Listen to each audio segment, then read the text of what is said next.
When we decided to rent this house, we had no idea what awaited us. The property has belonged to our landlady Lucinda's family since it was built in 1929. Over the decades, the house has been passed down from generation to generation, carrying memories and stories. Lucinda lives about a hectare away in a house she built in the 1980s on a piece of land that belongs to her family.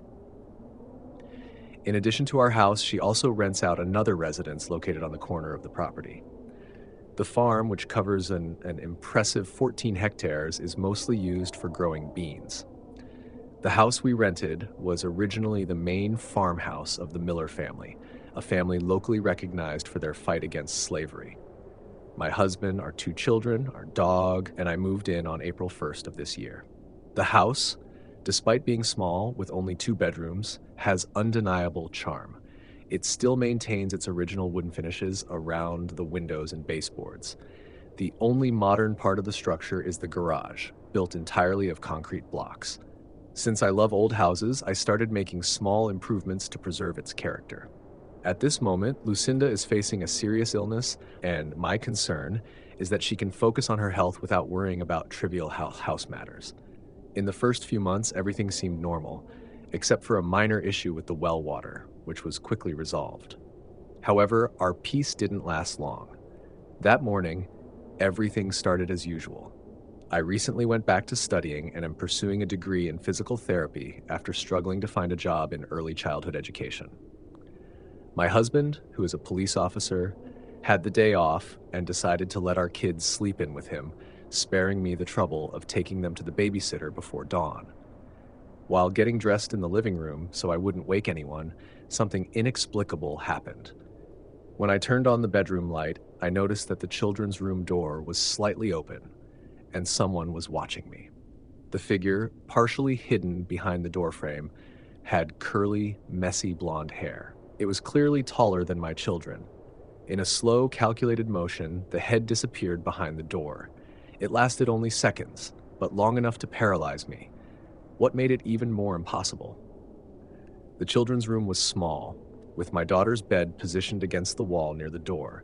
There was no space for anyone to hide there. I ran to the room and found my daughters sound asleep, snuggled under their blankets. I woke my husband, who immediately noticed my shock. I was trembling, and my pupils were dilated. He checked the room and, finding nothing, suggested that maybe I had imagined it. As logical as that explanation seemed, I knew what I had seen.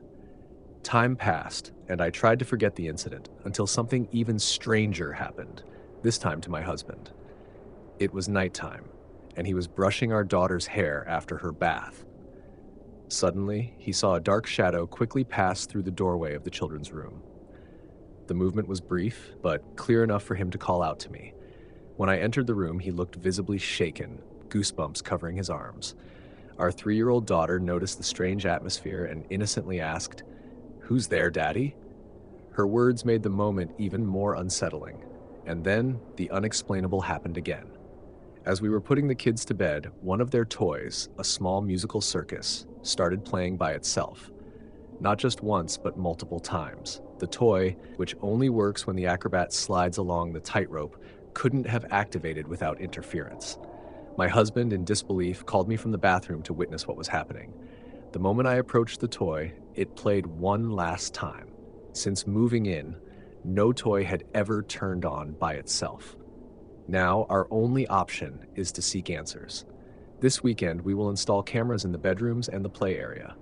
We want to understand if there is something or someone sharing this space with us. After all, this century-old house has a lot of history, but it seems like it also came with something extra, something that definitely wasn't in the rental agreement. I'm 23 years old and currently in college. This happened about a month ago, at the beginning of the rainy season. During the break, I took advantage of my free time to make deliveries and earn some extra money. That day, I had already worked a few hours earlier, but as night fell, boredom made me go out for a few more runs. Around 9 at night, I received a large order, 2 bags full of food, and headed to the given address. The neighborhood was unfamiliar to me, and the route took me down a winding road lined with ordinary houses.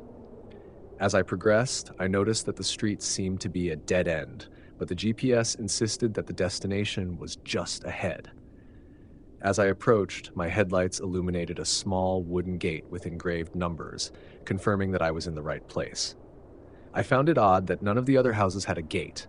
All of them were directly on the street, but this one seemed to have a private entrance. I got out of the car and pushed the gate, which opened effortlessly. No padlock, no lock. I went back to the car and followed a damp dirt path surrounded by trees until I spotted the house at the end of the road.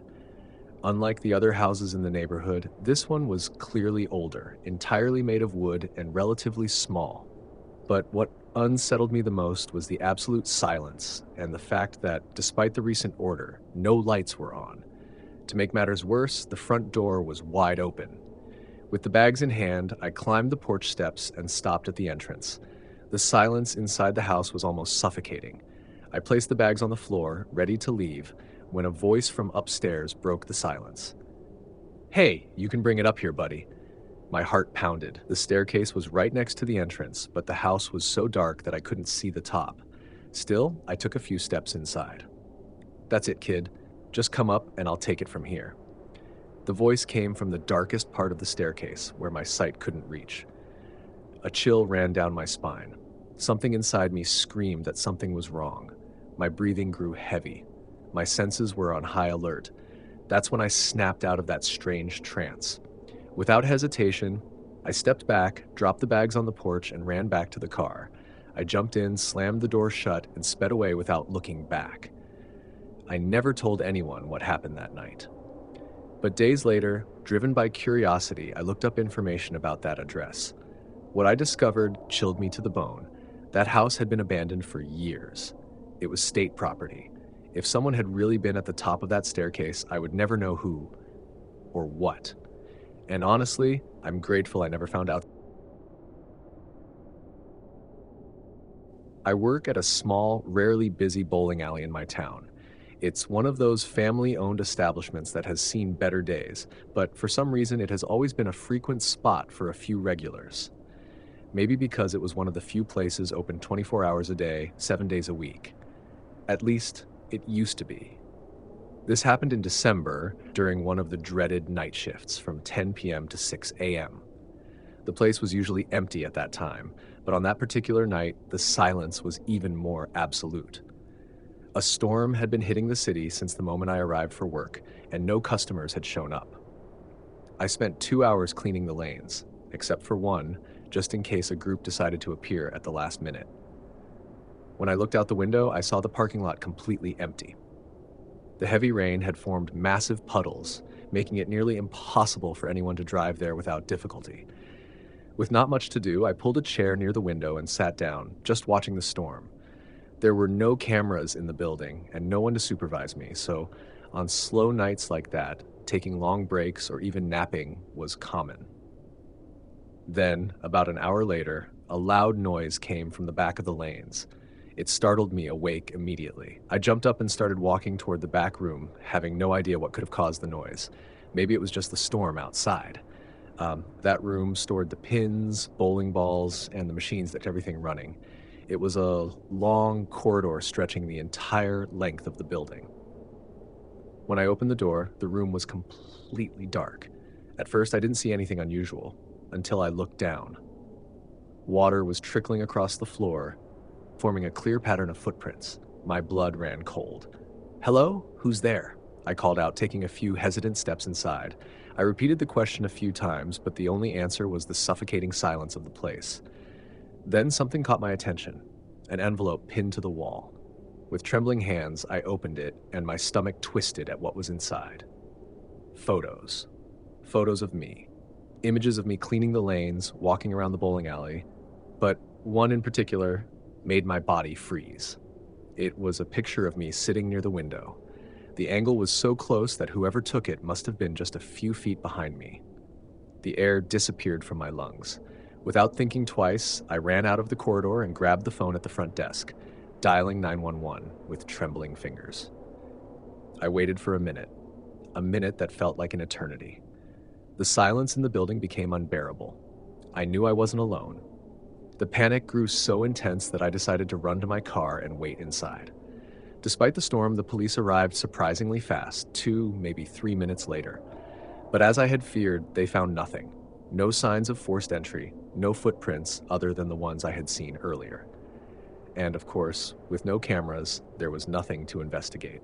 To this day, I don't know who was there that night or what they wanted. I never heard of anything similar happening in that place again, but I didn't want to wait to find out. I quit a few months later.